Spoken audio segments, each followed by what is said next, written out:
നഷ്ടത്തിലോടിത്തളർന്ന ജനകീയ ഹോട്ടലുകൾ. പുതിയ സർക്കാരിൽ പ്രതീക്ഷ.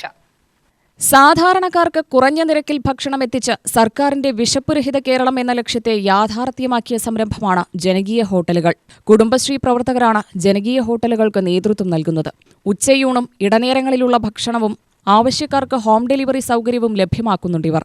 ചോറ്, തോരൻ, അച്ചാർ, സാമ്പാർ, രസം, മോര് എന്നിവ കൂടാതെ ഓംലെറ്റും മീൻ പൊരിച്ചതും ആവശ്യാനുസരണം ആളുകൾക്ക് നൽകുന്നു. 20 രൂപയ്ക്ക് ഊണ് എന്ന പ്രഖ്യാപനവുമായി 6 വർഷം മുൻപ് ആരംഭിച്ച ജനകീയ ഹോട്ടലുകൾ നിലവിൽ നിലനിൽപ്പ് ഭീഷണിയിലാണ്. ഒരു ഊണിന് 10 രൂപ നിരക്കിൽ സർക്കാർ നൽകി വന്നിരുന്ന സബ്സിഡി പിണറായി സർക്കാർ നിർത്തലാക്കിയതോടെയാണ് നഷ്ടക്കണക്ക് തുടങ്ങുന്നത്. കറണ്ട് ചാർജ്, വെള്ളക്കരം, കെട്ടിട വാടക എന്നിവ തദ്ദേശ സ്ഥാപനങ്ങൾ അടയ്ക്കണമെന്നായിരുന്നു നിർദ്ദേശമെങ്കിലും പലയിടത്തും ഇത് നടന്നില്ല. ഇതിന്റെ ബാധ്യതയും നടത്തിപ്പുകാർക്കായി.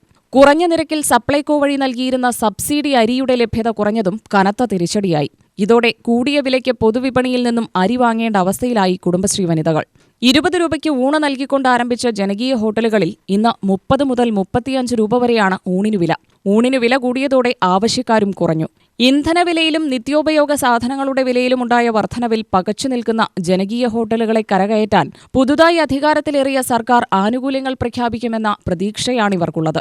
ഇടതു സർക്കാരിന്റെ പദ്ധതിയായതിനാൽ പുതിയ സർക്കാർ എടുക്കുന്ന നിലപാട് എന്താവുമെന്ന ആശങ്കയുമുണ്ട്. UTV news, Palakkad.